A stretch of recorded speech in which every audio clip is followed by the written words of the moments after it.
The odd, puzzling things avoidant people do when they actually love you. Have you ever really liked someone and then noticed them acting a little strange about it? One moment, they feel completely present. They're attentive. They remember small details about your life. They seem genuinely interested in you. They make you feel like there is a special connection forming between the two of you. The conversations feel effortless. The energy feels warm. You start thinking, maybe this person really does care. And then suddenly, something changes. The person who seemed so connected yesterday now feels distant today. The messages become shorter. The enthusiasm fades. They seem quieter, harder to read, almost like they stepped backward emotionally without giving you a reason. And this is where confusion begins. You start questioning everything. Did I do something wrong? Did I say too much? Did I scare them away? Were they even interested in the first place?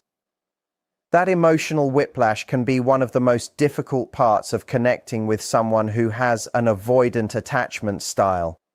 Because their behavior can create a strange contradiction, their actions may show signs of care, affection, and emotional investment, but at the same time, their instinct may push them to create distance when the relationship starts feeling deeper. And that contradiction is exactly what makes avoidant behavior so misunderstood. Many people assume that if someone pulls away, they must not care. They assume distance means disinterest. They assume silence means a lack of feelings. But human emotions are not always that simple. Sometimes distance is not created because someone feels nothing. Sometimes distance appears because someone feels something they do not know how to handle. Imagine someone standing outside a warm house during a cold night. They can see the light inside. They know the warmth is there. Part of them desperately wants to walk through the door, but another part of them remembers every time they entered a place where they later felt trapped, rejected, or hurt. So they stand there, wanting warmth, fearing warmth. That is often the internal conflict experienced by someone with avoidant attachment patterns. They can desire connection while also feeling threatened by the vulnerability that comes with it. They can miss you while needing space. They can care about you while struggling to express that care. They can feel emotionally affected by you while pretending they are completely fine. This does not mean every distant person is secretly in love. Not every withdrawal is a sign of hidden feelings. Sometimes people genuinely lose interest, and it is important to recognize that. But when someone consistently shows care, creates emotional closeness, and then retreats when intimacy increases, attachment patterns may be playing a role. So today, we are going to explore 7 strange but common things avoidant people may do when they genuinely develop deep feelings for someone. These behaviors can seem confusing from the outside, but when you understand what is happening internally, they begin to make much more sense. The first thing you may notice is that they start moving closer, then suddenly create distance. This is one of the most recognizable patterns. An avoidant person may seem to open up. They may share personal stories they rarely tell others. They may reveal parts of themselves they usually keep hidden. They may seek your company, enjoy your attention, and allow emotional closeness to develop. For a moment, everything feels easy. Then something changes. The closeness that once felt exciting begins to feel overwhelming. Why? Because emotional intimacy requires vulnerability, and vulnerability means allowing another person to see the parts of you that you normally protect. It means admitting that someone matters. It means accepting that their actions can affect your emotions. For someone who learned early in life that depending on others could lead to disappointment, this can feel risky. Their mind may begin sending warning signals. Be careful. Don't get too attached. Don't need them too much. Don't lose control. The interesting part is that these thoughts may not appear as clear sentences in their mind. Often they appear as feelings, a sudden urge for alone time, a desire to focus on distractions, a strange feeling that something is off, even when nothing bad happened. They may not even understand why they are pulling away. They only know that something inside them is asking for distance. This is why an avoidant person may seem warm one day and distant the next. It is not always a calculated decision. Sometimes it is an automatic emotional response created by years of protecting themselves. The second thing avoidant people may do when they care deeply is they notice everything about you while pretending they do not. Avoidant individuals often receive the reputation of being emotionally unaware, but many are actually extremely observant. They notice changes in your mood. They remember small details you mentioned weeks ago. They recognize when your energy feels different. They may notice the way you react to certain situations or the things that make you feel appreciated. But instead of openly expressing everything they notice, they may keep it inside. Why? Because openly showing emotional attention feels vulnerable. Saying, "I noticed you seemed upset today," requires emotional involvement. Saying, "I remembered that thing you told me because it mattered to me," reveals that they are invested. For someone who fears emotional exposure, caring openly can feel like handing another person the ability to hurt them. So they observe quietly, they care quietly, they love quietly. Their feelings may appear hidden because their expression does not always match their emotional experience. The third thing is that they may test emotional safety without realizing they are doing it. Many avoidant people are not consciously thinking, "I am going to test this person's patience." Instead, they are unconsciously watching what happens when they reveal different parts of themselves. They may create small amounts of distance and observe your reaction. They may take longer to respond. They may avoid certain emotional conversations. They may become quieter during moments of closeness, and beneath that behavior is often an unspoken question. Will this person still respect me if I need space? Will they become angry if I cannot express myself perfectly? Will they leave if they see my fears? They are searching for evidence that connection can exist without losing freedom. Because for someone with avoidant patterns, love and independence may have become opposing forces. They may believe that having someone close means eventually being controlled, overwhelmed, or disappointed. A healthy relationship teaches the opposite. It teaches that closeness does not have to erase individuality. Love does not have to feel like losing yourself. Connection does not have to become a cage. And that realization can be life-changing for someone who has spent years protecting their emotional independence. The fourth thing avoidant people may do when they genuinely care about you is they become emotionally conflicted after moments of deep connection. This is one of the most confusing experiences for someone who loves an avoidant person. You may have a beautiful conversation together. They open up. They share something personal. They laugh with you. They seem completely comfortable. For that moment, the emotional walls come down, and you feel like you are finally seeing the real person underneath. Then shortly afterward, they become quieter. They seem like they need space. They may not reach out as much. They may appear to return to their usual emotionally independent self. And you wonder, did that moment mean anything to them? The answer is often more complicated than people realize.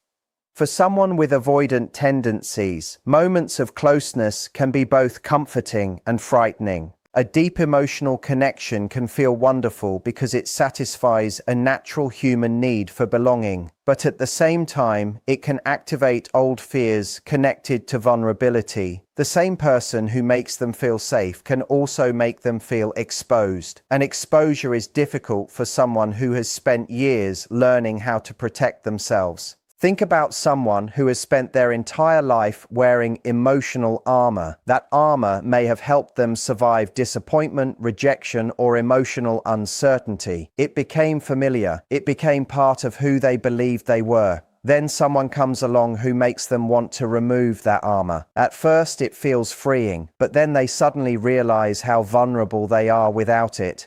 That moment can create fear, not because the other person is doing something wrong, but because being emotionally seen feels unfamiliar. Many avoidant individuals are not afraid of love itself. They are often afraid of what love requires. Love requires communication. Love requires admitting when something hurts. Love requires allowing another person to matter. And when someone has built their identity around being self-sufficient, those things can feel uncomfortable. They may think, what if I need this person too much? What if they leave after I finally open up? What if I lose myself in this relationship? These fears can create a push and pull dynamic. They move closer because they feel connected. They move away because the connection feels powerful. This is why their behavior can seem contradictory. They are not always running away from the person. Sometimes they are running away from the intensity of what they feel inside themselves. The fifth thing avoidant people often do when they have strong feelings is they show love through actions more than words. Many people expect love to look a certain way. They expect frequent messages. They expect emotional declarations. They expect constant reassurance. But avoidant individuals often express care differently. Their love language may appear quieter. They may help you solve problems. They may remember something important to you. They may show up when you need support. They may make practical efforts to improve your life. They may protect your privacy, respect your boundaries, or create space for you to be yourself. These actions may seem small, but for someone who struggles with emotional expression, actions can feel safer than words. Saying, "I need you," may feel extremely vulnerable, but helping you when you are struggling may feel natural. Saying, "I miss you," may feel uncomfortable, but finding a reason to spend time with you may be their way of expressing that feeling. The problem is that their partner may not recognize these signals. One person is communicating love through emotional openness. The other is communicating love through quiet consistency. Both may care deeply, but they are speaking different emotional languages. This is why understanding attachment patterns can be valuable. It allows people to look beyond surface behavior and ask a deeper question. What might this behavior be protecting?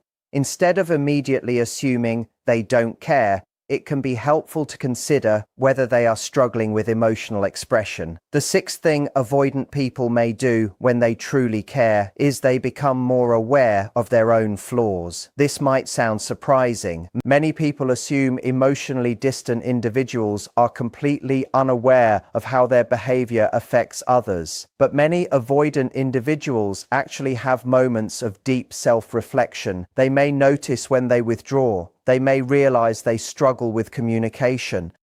They may recognize that they sometimes create distance when they actually want connection. But awareness does not always immediately create change. Knowing a pattern exists is different from knowing how to break it. Someone can understand that they shut down during conflict and still struggle to stay emotionally present. Someone can understand that they push people away and still feel the urge to retreat. Changing attachment patterns requires more than simply wanting to change. It requires learning new emotional skills. It requires tolerating discomfort. It requires experiencing vulnerability without immediately escaping from it. This process takes time because the nervous system does not change through logic alone. A person cannot simply tell themselves, "I should stop being afraid of closeness." The body has to experience safety repeatedly before it begins believing something different. Every healthy conversation becomes evidence. Every moment of acceptance becomes evidence. Every time they express a need and are met with respect becomes evidence. Slowly, the brain begins creating a new association. Being close does not always mean being hurt. The seventh and perhaps most revealing thing avoidant people do when they genuinely love someone is they eventually start confronting the very emotions they spent years avoiding. Love has a unique way of bringing hidden parts of ourselves to the surface. It reveals fears, it reveals insecurities, it reveals the places where we still need healing. For an avoidant person, a meaningful relationship can become a mirror. It shows them the emotional barriers they built. It shows them the parts of themselves they have ignored. It shows them that independence alone cannot replace connection. And this realization can be uncomfortable because emotional walls do not only keep pain out, they also keep love out. A person may build walls to avoid being hurt, but those same walls can prevent them from fully experiencing joy, intimacy, and belonging. Eventually, many avoidant individuals reach a point where they begin asking themselves difficult questions. Why do I run when someone gets close? Why do I feel uncomfortable receiving love? Why do I push away the very person I want near me?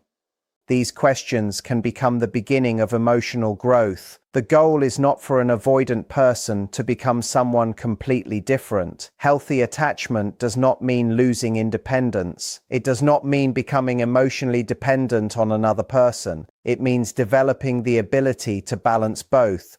To say, I can love someone and still be myself. I can need someone without losing my identity. I can be vulnerable without being powerless. That is the transformation many avoidant individuals are capable of.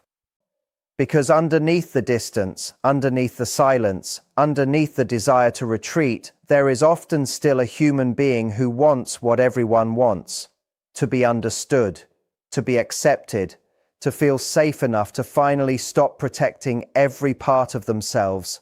The most important thing to remember is that avoidant attachment is not a life sentence. It is a pattern, and patterns can change. A person who once believed closeness was dangerous can learn that connection can also be healing. A person who once believed emotions were overwhelming can learn that emotions can be understood. A person who once survived by needing no one can discover that allowing someone in does not make them weak. It makes them human. Because the deepest truth about avoidant attachment is this: sometimes the person who appears to care the least is actually the person who has spent the most time trying to control how much they care. And when that internal battle begins to heal, love no longer feels like a threat. It begins to feel like home. One of the biggest mistakes people make when dealing with an avoidant person is assuming that every moment of distance means rejection. Distance can feel incredibly personal. When someone you care about becomes quieter, less expressive, or harder to reach, your mind naturally searches for an explanation. Humans are wired to look for patterns, especially when emotional safety feels uncertain. You begin connecting dots. They are losing interest. They don't care anymore. I must have done something wrong. But sometimes what appears to be rejection is actually a person struggling with emotional regulation. Avoidant individuals often experience a unique internal conflict. They may genuinely value someone while simultaneously feeling overwhelmed by the vulnerability that comes with that connection. The relationship becomes important, and because it becomes important, it also becomes something they fear losing. This creates a strange emotional paradox. The more someone matters, the more powerful the emotions become. The more powerful the emotions become, the stronger the instinct to protect themselves. It is almost like standing at the edge of the ocean. Part of you is amazed by the beauty of the waves. You want to move closer. You want to feel the water. But another part remembers the force of the current and becomes cautious. For someone with avoidant attachment patterns, emotional intimacy can feel like that ocean: beautiful, necessary, but also unpredictable. This is why an avoidant person may sometimes seem more comfortable loving from a distance. Distance allows them to experience affection without feeling overwhelmed by the full intensity of emotional exposure. They can miss you, they can think about you, they can care about you, but when the relationship requires them to communicate those feelings openly, fear may step forward, and fear does not always look like fear. Sometimes fear looks like silence. Sometimes fear looks like busyness. Sometimes fear looks like acting as though nothing matters. Sometimes fear wears the disguise of independence. A person may say, "I just need space. I don't like talking about feelings. I don't want anything too serious." But underneath those statements may exist deeper questions. What happens if I become dependent? What happens if this person sees the parts of me I hide? What happens if I give someone the power to hurt me? These questions often come from old emotional learning. The nervous system remembers experiences that the conscious mind may no longer focus on. Someone may intellectually understand that their current partner is safe, kind, and trustworthy, but emotionally, their body may still react as if closeness equals danger. This is why attachment patterns can be so powerful. They are not simply thoughts, they are emotional habits. They are automatic responses created over years. But the good news is that automatic responses can be changed. The brain is not a prison, it is a learning system. With awareness, patience, and healthier experiences, people can develop new ways of connecting. An avoidant person can learn that communication does not mean losing freedom. They can learn that expressing needs does not make them weak. They can learn that someone loving them does not mean someone controlling them. And perhaps most importantly, they can learn that intimacy does not have to erase individuality. A healthy relationship is not two people becoming one person. It is two complete individuals choosing to walk together. One person does not have to chase while the other runs. One person does not have to constantly prove their worth, while the other constantly protects their distance. Healthy love creates room for both connection and independence. This is also why the person trying to love an avoidant individual must remember something important. You cannot love someone into healing by abandoning yourself.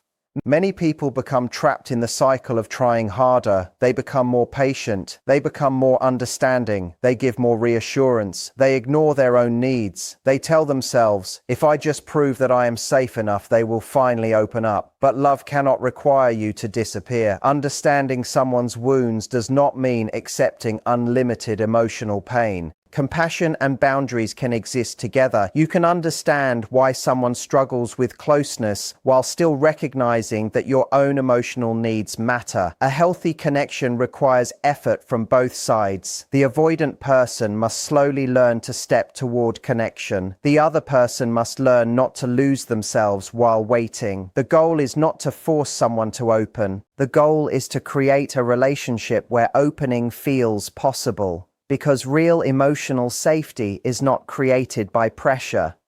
It is created through consistency, through honesty, through mutual respect, through two people being able to say, "This is difficult for me, but I want to try." That sentence represents something powerful. Because for someone with avoidant tendencies, trying can be a huge act of vulnerability. It means they are no longer allowing fear to make every decision. It means they are beginning to question the old beliefs that once controlled them. The person who once believed, "I have to handle everything alone," begins learning, "I can let someone support me." The person who once believed, "Needing someone makes me weak," begins learning, "Connection is part of being human." The person who once believed, "Love always comes with pain," begins experiencing, "Love can also bring peace." That transformation rarely happens overnight. There may still be moments of withdrawal. There may still be moments where old patterns return. Healing is rarely a straight line. It is a process of noticing, adjusting, and choosing differently. Every honest conversation is progress. Every moment of vulnerability is progress. Every time someone stays present instead of running away is progress. And over time, those small moments create something new, a new emotional foundation, a new understanding of love, a new relationship with themselves. Because the deepest wound behind avoidant attachment is often not the fear of loving someone else. It is the fear that if they truly allow themselves to be seen, they will not be accepted. And when someone experiences a relationship where they can be seen without being judged, where they can express needs without being rejected, and where they can be vulnerable without being punished, something inside them begins to soften. The walls that once protected them no longer need to be so high. The distance that once felt necessary begins to feel unnecessary. The person who once ran from closeness begins learning how to stay. So if you ever find yourself confused by someone who seems to care and yet struggles to show it, remember this: human beings are complicated. People are shaped by experiences they rarely talk about. Sometimes the strongest looking walls are built around the most sensitive places. Sometimes the person who says, "I don't need anyone," is the person who learned that needing someone was dangerous. And sometimes the person who struggles the most with receiving love is the person who has been longing for safe love all along. Avoidant attachment is not the absence of love. It is often love mixed with fear. And healing happens when fear slowly learns that it no longer has to be in control. First, they tend to pull away right after getting close. Imagine you and a friend spend a wonderful day together, laughing, talking for hours, feeling genuinely happy in each other's company. Then the next day, they barely text, or they seem oddly quiet. It's easy to assume they've lost interest in you, but often what's really happening is that avoidant people simply get overwhelmed. Big emotions feel frightening to them, so the moment things start to feel really close, they instinctively step back just to settle themselves down. It's less about you and more about their internal alarm system going off.